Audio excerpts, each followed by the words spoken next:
Pour bien comprendre le mécanisme de création monétaire, nous devons savoir ce qu'est un actif. Imaginons que Paul possède une moto, des vêtements, une télévision, un ordinateur et 200 € sur lui en billets de banque. Tout ceci représente ses actifs, car les actifs c'est ce que l'on possède. Les 200 € qu'il a sur lui sont ses actifs financiers. Maintenant, Jacques emprunte à Paul 100 €. En lui empruntant cette somme, Jacques signe une reconnaissance de dette l'engageant à rembourser Paul dans un mois. Les actifs financiers de Paul restent de 200 €, car il possède encore 100 € en billets, ainsi que la reconnaissance de dette de Jacques d'une valeur de 100 €. Cette reconnaissance de dette va à ses actifs, car il s'agit de quelque chose qu'il possède. Paul a ce qu'on appelle une créance sur Jacques. Jacques est débiteur de Paul. En cas de litige, si Jacques ne rembourse pas Paul, la justice pourra intervenir pour forcer Jacques à respecter ce contrat. Elle pourra alors le forcer à vendre un de ses actifs matériels pour rembourser Paul, comme sa télévision s'il en a une.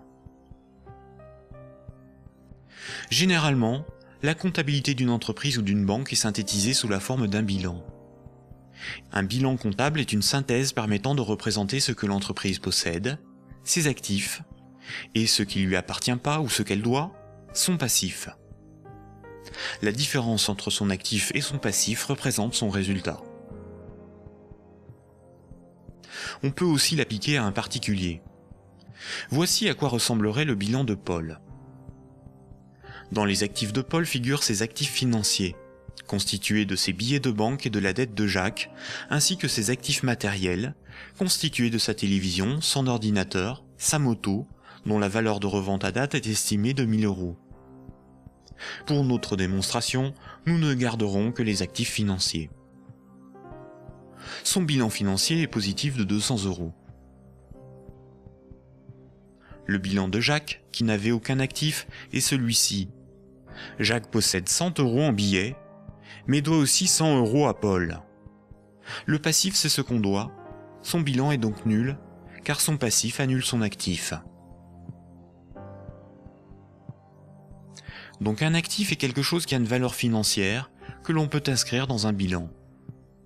S'il est à l'actif du bilan, c'est quelque chose que l'on possède. S'il est au passif du bilan, c'est quelque chose qui ne nous appartient pas et que l'on doit à quelqu'un d'autre.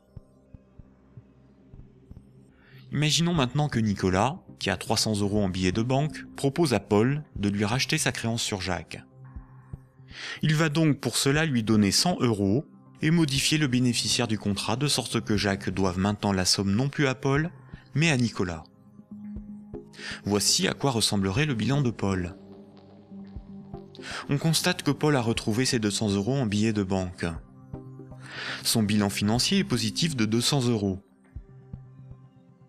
Le bilan de Jacques, qui n'avait aucun actif, n'a pas changé.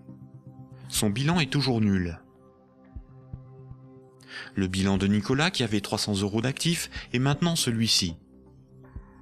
Il reste à Nicolas 200 € en billets de banque et la reconnaissance de dette de Jacques, qui a une valeur, à terme, de 100 €. Le bilan de Nicolas est positif de 300 €. Lorsque Jacques devait 100 € à Paul, Paul prenait le risque que Jacques ne le rembourse pas. Quand Paul a vendu la reconnaissance de dette à Nicolas, c'est Nicolas qui prend le risque de n'être pas remboursé par Jacques. C'est un transfert de risque sur une créance. Si Jacques ne rembourse pas sa dette, le bilan de Nicolas peut perdre jusqu'à 100 €. On dit alors que Jacques fait défaut sur tout ou partie de sa dette. Nicolas perdrait 100 € sur son bilan, correspondant à la créance que Jacques n'a pas honorée. Nous voyons donc qu'une créance peut être un actif et peut être revendue au même titre qu'une moto ou des vêtements. Les actifs matériels ont une valeur estimative. Certains actifs matériels perdent de leur valeur avec le temps. C'est le cas d'un ordinateur ou d'une moto. Ils ne peuvent pas facilement être employés pour régler des dettes. En revanche, les actifs financiers ont une valeur connue. La créance sur Jacques ou les billets de banque ont des valeurs fixes. Le bilan d'une banque se présente comme le bilan de n'importe quelle entreprise. La banque a des actifs qui sont ses richesses, ce qu'elle possède, et un passif qui représente ce qui ne lui appartient pas, ses dettes. Nous avons vu que le crédit d'un compte bancaire d'un client est une dette de la banque envers celui-ci. Les dépôts correspondant au compte bancaire de ses clients sont donc enregistrés au passif de son bilan.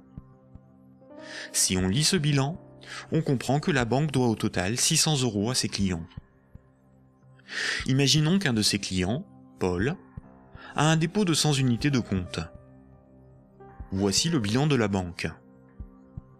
Elle doit 100 € à Paul, ce qui correspond au dépôt que Paul a réalisé sur son compte. Ce compte en banque est dit à vue, c'est-à-dire que Paul peut tout de suite utiliser ses unités de compte pour un paiement. Paul souhaite emprunter 1000 € à sa banque. La banque établit le contrat de prêt qu'elle lui fait signer. Ce contrat l'engage à rembourser la banque selon un échéancier précis. Paul devra rembourser les 1000 € empruntés, appelés capital du crédit, plus 50 € d'intérêt. Pour créditer le compte de Paul, la banque ne prend pas les dépôts d'autres clients pour lui donner. Elle augmente simplement le chiffre inscrit sur son compte bancaire. Elle crée des unités de compte à partir de rien. La banque ne doit plus 100 € à Paul, mais 1100 €. Le contrat de prêt de Paul apparaît sur son bilan comme quelque chose qu'elle possède. Cette créance sur Paul est à son actif. Les comptes des autres clients n'ont rien à voir avec cette opération. On dit que la banque a monétisé la créance sur Paul. Elle a transformé cette créance en moyen de paiement sous la forme de monnaie scripturale privée ajoutée au compte de Paul. On appelle cette opération d'augmentation des dépôts par simple jeu d'écriture la création monétaire. On parle de création monétaire ex nihilo, ce qui veut dire à partir de rien. Enfin, quand Paul va rembourser le crédit, la banque va annuler des unités de compte chaque mois, selon l'échéancier du crédit, directement sur le compte de Paul. Cette annulation est appelée destruction monétaire. Elle diminue la somme qu'elle lui doit. Simultanément, dans son bilan, la somme restant à rembourser diminue aussi. La banque prend le risque que Paul n'arrive pas à rembourser le crédit, qu'il soit insolvable. C'est le risque de faire crédit ou risque de contrepartie.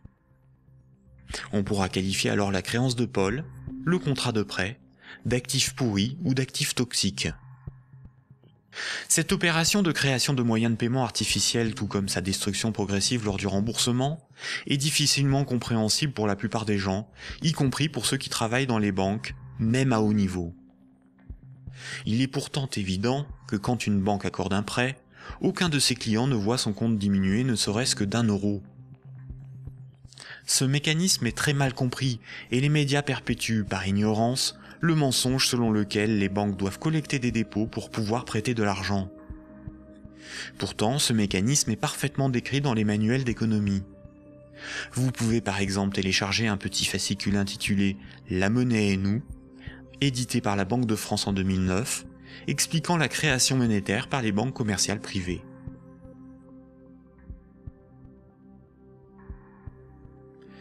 La création et la destruction monétaire peuvent être résumées par une simple phrase. Ce sont les crédits qui font les dépôts, et non les dépôts qui font les crédits. Cette phrase permet de se rappeler que la totalité de la monnaie en circulation sur nos comptes en banque ou dans nos poches est créée par le crédit bancaire.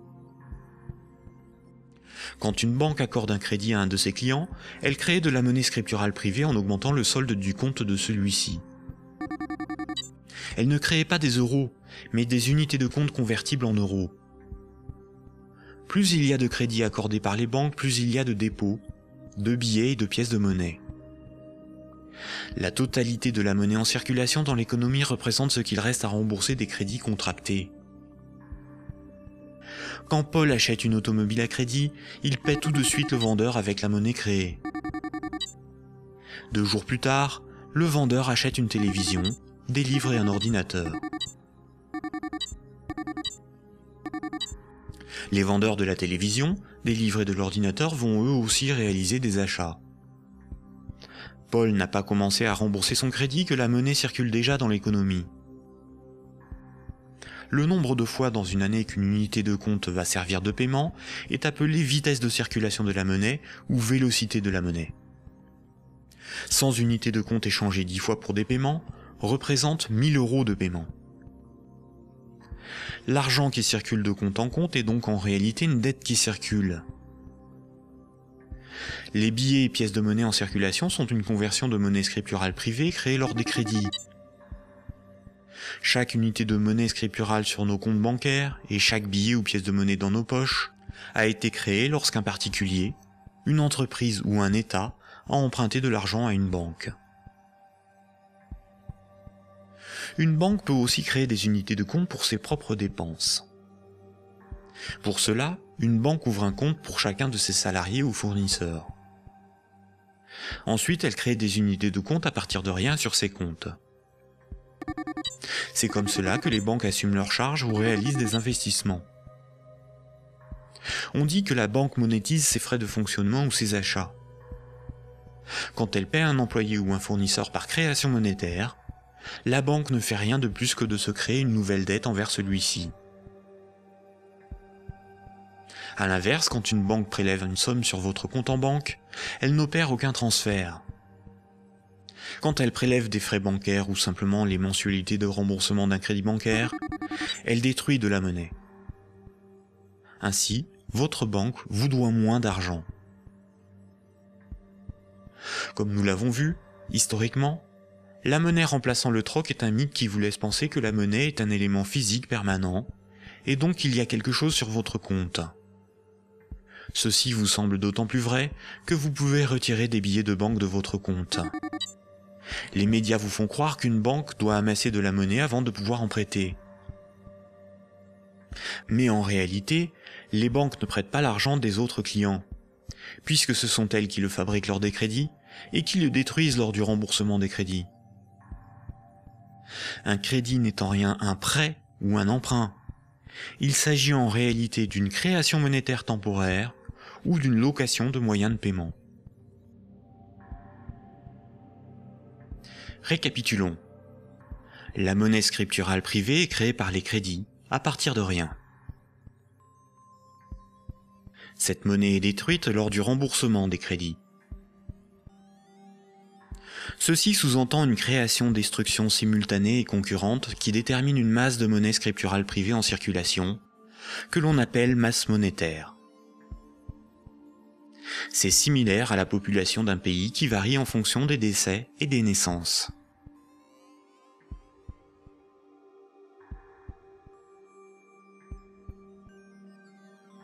Trois citoyens et un banquier échouent sur une île déserte au beau milieu de l'océan.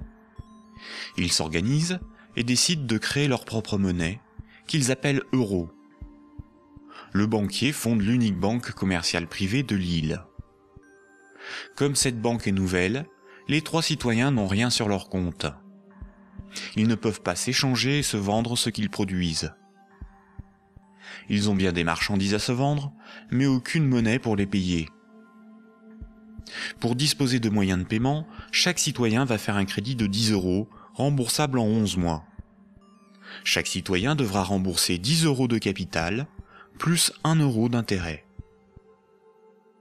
Lorsque le banquier leur accorde le crédit, il crée 10 € à partir de rien sur chaque compte. Le premier mois, la masse monétaire est de 30 €. Les citoyens disposent de monnaie pour s'échanger ce qu'ils produisent. À la fin du premier mois, les citoyens commencent à rembourser leur crédit.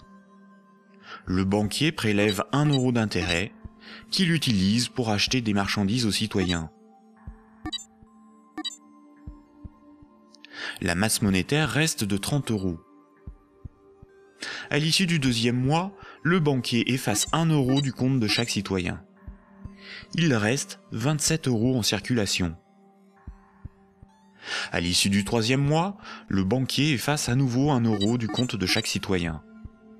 Il reste 24 € en circulation. De mois en mois, la situation devient un peu plus compliquée, car la masse monétaire ne cesse de baisser. Les citoyens se retrouvent en concurrence pour capter l'argent. À l'issue du 11e mois, Après une farouche concurrence entre les 3 citoyens pour capter la monnaie restante, leurs comptes sont vides, car tout le monde a remboursé exactement ce qu'il avait emprunté à la banque. Plus rien ne peut être ni acheté ni vendu. C'est la crise économique. Le banquier réunit les citoyens et leur dit « Pour résoudre cette situation, c'est très simple. Vous n'avez qu'à m'emprunter à nouveau de l'argent. » Les citoyens acceptent.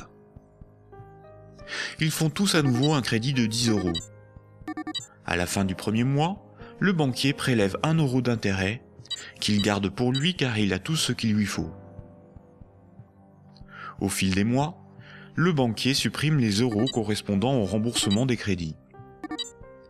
Comme les intérêts n'ont pas été dépensés par le banquier, c'est au bout du 10e mois seulement que les comptes des 3 citoyens sont vides.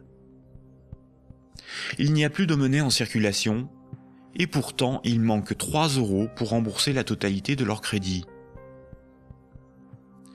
Le banquier réunit les citoyens et leur dit « Il y a une manière très simple de repousser le moment où vous serez à zéro sur vos comptes. Vous n'avez qu'à m'emprunter régulièrement de l'argent, bien avant que la masse monétaire ne baisse trop et que l'économie ne s'arrête. Et pour compenser les intérêts que je ne dépense pas, il vous suffit de m'emprunter à chaque fois quelques euros de plus. » Les citoyens acceptent. Désormais, ils sont en permanence endettés, sinon la monnaie disparaît et l'économie s'arrête. Ils appellent cela la croissance. Mais comme ils sont endettés, ils se mettent à produire toujours plus pour rembourser le banquier, bien au-delà de leurs besoins réels. Ils ne produisent pas pour avoir de quoi se vêtir, se nourrir ou se loger. Ils produisent pour avoir l'argent nécessaire pour rembourser leur crédit. L'argent est devenu le moteur de leur vie, et non ce dont ils ont besoin pour vivre. Ce système permet au banquier de ne rien produire. Il passe son temps à gérer ses comptes, à créer de la monnaie puis à la détruire. Avec la monnaie qu'il fabrique, il achète ce dont il a besoin aux citoyens. Rapidement, les ressources naturelles de l'île viennent à manquer. Il n'y a plus de bois, plus de gibier, plus d'eau, plus de terre pour produire toujours plus. La croissance a épuisé les ressources naturelles et détruit l'environnement. Cette petite histoire met en valeur de réalités tout à fait surprenantes. D'une part, les sommes dues aux banques sont globalement supérieures aux sommes disponibles pour les rembourser. D'autre part, si tout le monde remboursait ses dettes, il n'y aurait quasiment plus de monnaie en circulation dans le monde. Tous les comptes seraient vides, tous les billets et pièces de monnaie disparaîtraient. Le système monétaire fonctionne comme un système pyramidal. Pour payer les crédits en cours de remboursement, il faut que de nouveaux crédits soient accordés. Sinon, la monnaie se raréfie et certains emprunteurs sont dans l'incapacité de rembourser leurs crédits.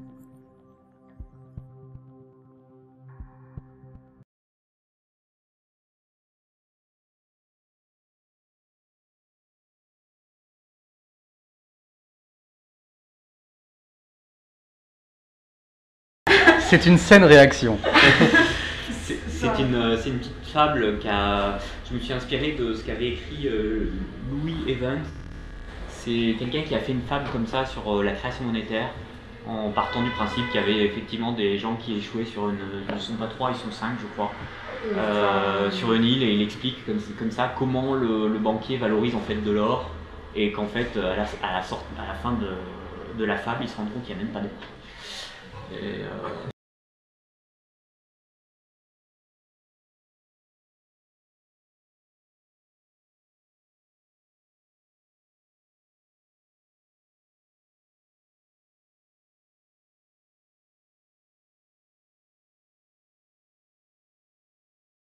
La différence, c'est que l'épuisement de l'île dans la fable est beaucoup plus rapide que l'épuisement d'une planète aussi grande que la nôtre. Oui, bien sûr. L'épuisement de la planète est plus long que la vie du banquier.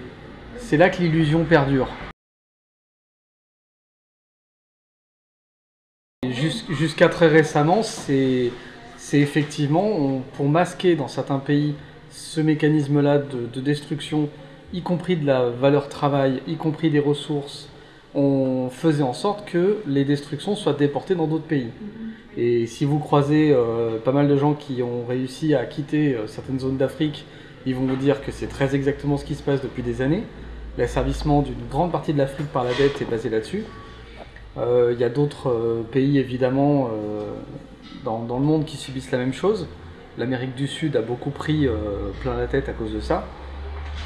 L'un des moyens de masquer à une population à un endroit donné cette catastrophe-là, due à la création monétaire privée avec intérêt, donc exponentiellement croissante, c'est de déporter les dommages sur d'autres populations. Et en Europe, ça a été la Grèce. Alors, la Grèce, c'est un peu plus compliqué que ça. La Grèce a été attaquée, au sens propre du terme. C'est-à-dire qu'il y a des gens qui ont décidé d'abattre le pays le plus faible d'Europe. Ils se sont fait des ronds en or. En gros, ils ont spéculé sur... ils ont pris des assurances sur le fait que la Grèce ne les rembourse pas. Et comme ils avaient des fonds assez gigantesques, ils ont pu initier un mouvement au sein des institutions financières pour faire augmenter les taux d'intérêt de la Grèce. Et donc que la Grèce ne puisse effectivement plus rembourser.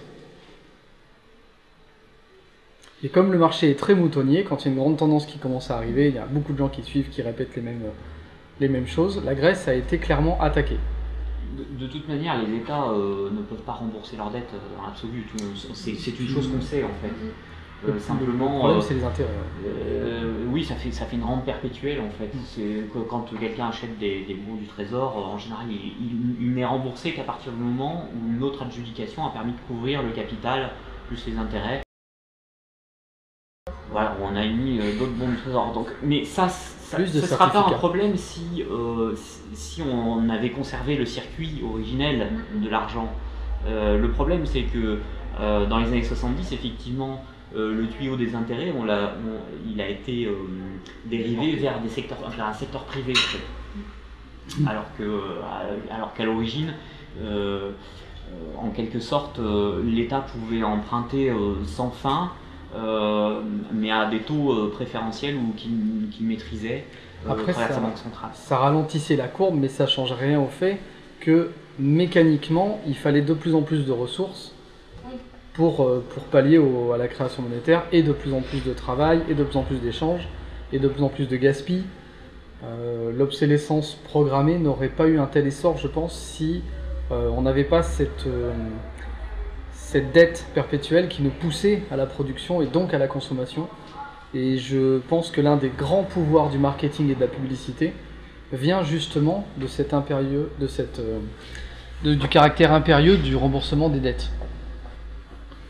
C'est-à-dire que c'est parce qu'il y a des gens qui sont obligés de produire, parce qu'ils doivent récupérer l'argent, ils doivent capter la monnaie en circulation pour rembourser leurs prêts, que du coup ils emploient des moyens, tous les moyens, pour faire en sorte qu'il y ait des gens qui consomment ça.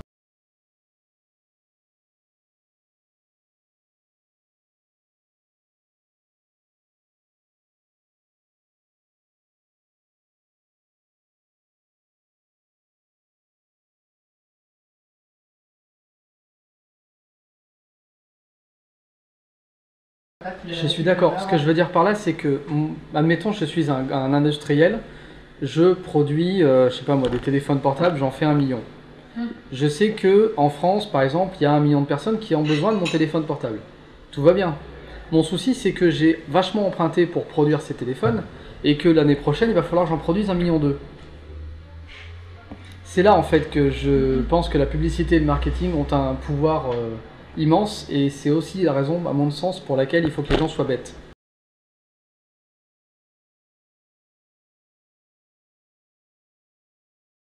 Ils sont peut-être nés avant, d'une volonté simplement de vendre ce qu'on produit et de faire connaître la qualité de ses produits. Leur grand pouvoir, par contre, je pense qu'il est né là, oui, clairement.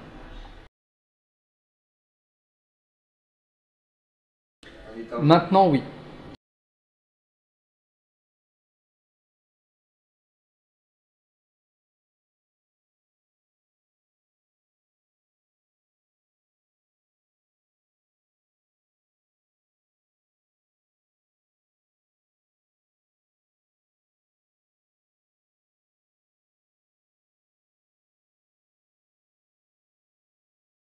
Oui, en fait, si on remboursait tous nos dettes, il resterait que la monnaie liquide ou la monnaie centrale, une partie de la monnaie centrale qui est, elle, est permanente, mais plus assez. C'est 7%. Largement, enfin, c'est que dalle en fait, par rapport aux besoins qu'on a, ou alors on aurait une déflation absolument monstrueuse. D'ailleurs, aujourd'hui, c'est ce que j'explique après, depuis 2008, il y a une baisse du crédit, et aujourd'hui, si on est dans une phase de déflation, c'est justement parce que comme il y a moins de monnaie, les gens sont poussés à baisser leur prix pour arriver à vendre.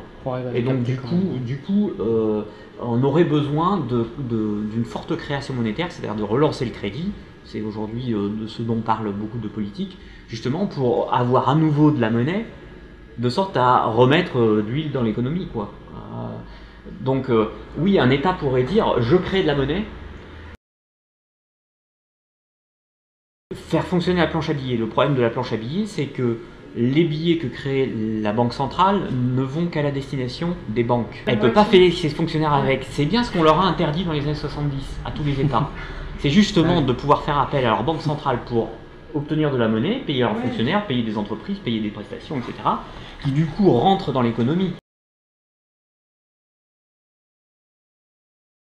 Exactement. Voilà, et ça a été capté par la fin de l'indépendance des banques centrales vis-à-vis des États, c'était justement de mettre les banques centrales au service exclusivement des banques commerciales privées, et non plus de l'État. Donc du coup, l'État n'a plus la possibilité de demander à sa banque centrale, je veux dire, c'est dans les traités de Maastricht qu'il est interdit à la BCE de prêter directement aux États. Et ça, c'est pour protéger l'intérêt des financiers, de sorte à ce que les financiers puissent continuer à être les maîtres du jeu dans l'achat des bons du trésor des États. C'est eux comme ça qui peuvent dire bah tiens tel État comme la Grèce par exemple qui est en difficulté, on va leur prêter à des taux de 8-10%, alors que l'Allemagne qui est en très bonne forme, et du coup il y a beaucoup de demandes, donc les taux s'effondrent à des taux qui sont très bas. Donc effectivement, la banque centrale, elle est au service, elle n'irrigue que les banques privées. Du coup, aujourd'hui, quand on fait fonctionner la planche à billets, on ne fait que donner des liquidités en fait aux banques. Ça reste à la surface. Et les banques, en fait, qu'est-ce qu'elles font? Elles spéculent avec, elles font plein d'opérations, elles achètent des immeubles, etc. Mais en fait, elles ne font pas circuler l'économie, c'est-à-dire qu'elles ne s'en servent pas pour faire du crédit.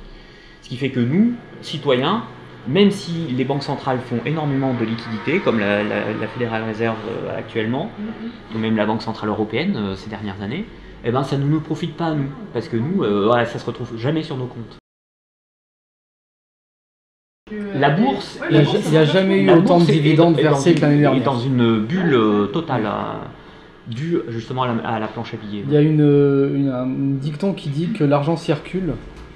Je préférerais le changer par l'argent, ça flotte. Et il faut un poids pour qu'il redescende. Et naturellement, ça flotte l'argent. Ça reste là-haut. Si ça vient de là-haut, ça reste là-haut. Si personne ne prend la décision, la volonté et les moyens pour faire respecter le fait que ça doit redescendre, ça redescend jamais. Ça circule pas justement. Ouais.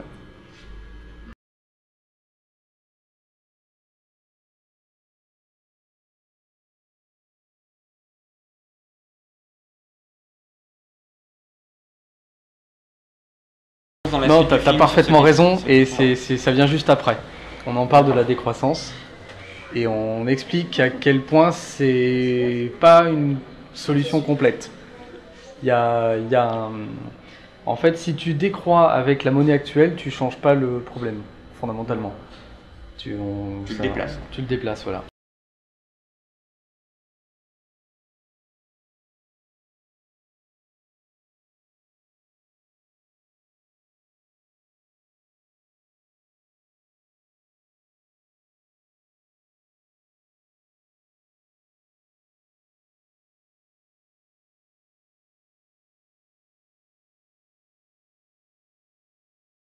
Oui, tout à fait, ouais. Si on avait un fort taux d'inflation, effectivement, on efface la dette petit à petit. Sauf qu'actuellement, il est de 5,5 quand même.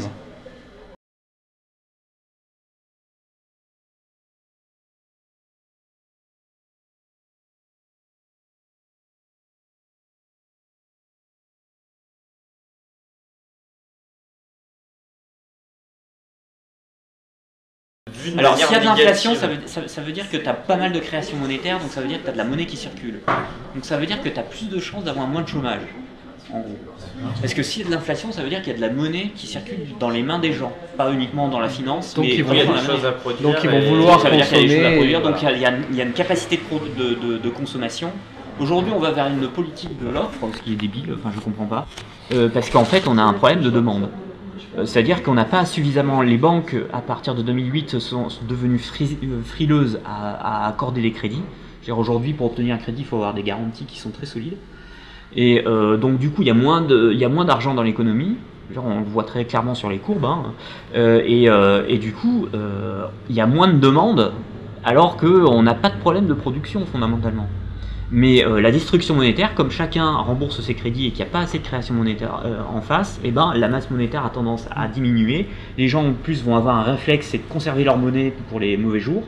Donc tout ça, ça s'embraye et il y a plein d'effets en fait vicieux qui font que la monnaie circule encore moins. Et que du coup, comme elle circule moins, bah, il y a moins de richesse. Donc comme il y a moins de richesse, les banques elles se disent bah, il y aura plus de chômage, donc elles vont moins prêter. Comme elles prêtent moins, bah, il y a moins de richesse, il y a moins de monnaie disponible, donc il y a moins de richesse créée, etc. Ça fait un cercle vicieux. C'est pour ça qu'on dit il y a des cycles donc d'endettement, de désendettement dans l'économie. C'est les aspects cycliques en fait de l'économie de marché et de l'économie de création monétaire et qui font qu'on essaie de faire des mesures contracycliques. C'est-à-dire que quand il y a trop de monnaie en circulation, on va essayer de limiter le crédit.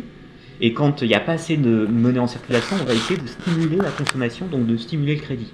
Donc on entend les politiques qui n'arrêtent pas de parler de tout ça. Sauf que le long, ils n'ont pas le pouvoir, quoi. Bah, ils ont très peu de pouvoir, c'est-à-dire qu'aujourd'hui c'est la BCE qui a le. L'aspect négatif de l'inflation, c'est que simplement ça diminue pour les gens qui ont des avoirs monétaires, ça leur diminue la valeur réelle de leurs avoirs monétaires, puisque s'ils ont 100 000 euros, ils vont pouvoir s'acheter une Porsche, mais 10 ans plus tard avec l'inflation, ils vont pouvoir non plus que s'acheter. Ça fait chier que les riches, effectivement. Et les épargnants d'une manière générale, c'est-à-dire tous les gens qui ont un bas de laine, etc.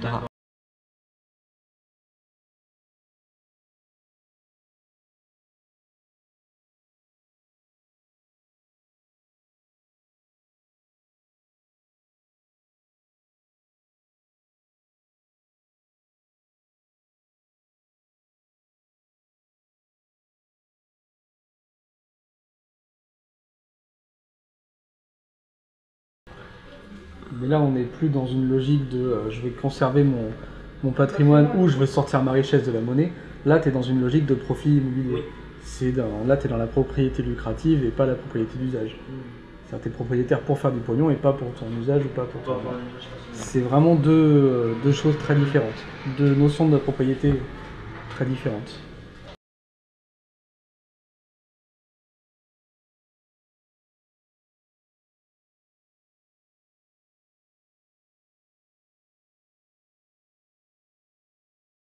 La monnaie va se raréfier parce que c'est parce que tu fais construire une maison ou tu achètes un appartement que tu demandes un crédit. C'est comme ça que tu alimentes en fait l'économie. C'est pour ça qu'on dit que les gens qui font du crédit ont une grosse responsabilité. C'est qu'ils ont la responsabilité, en réalité ils ne le savent pas généralement, c'est que la responsabilité qu'ils ont c'est d'alimenter l'économie en monnaie. Ben, c'est des mauvais citoyens parce qu'ils n'alimentent pas.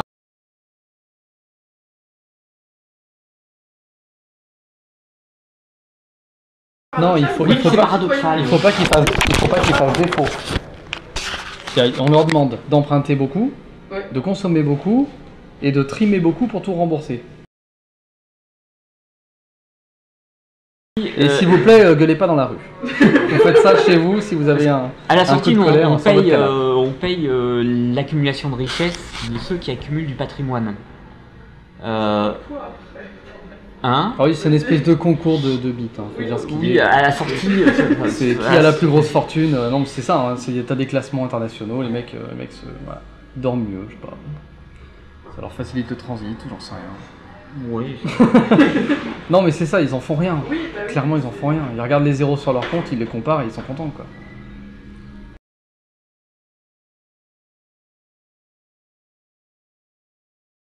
les plus pauvres, les plus fragiles. C'est par définition. C'est-à-dire celui qui avait juste de quoi potentiellement rembourser. Alors lui, au premier choc...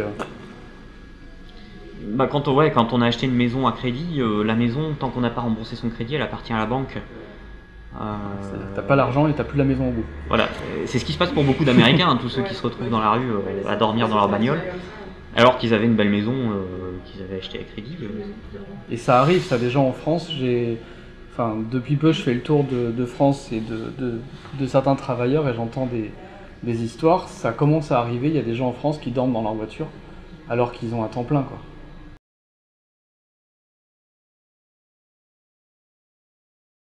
C'est pareil en France, on vous demande gentiment d'aller travailler, s'il vous plaît, vous avez un crédit.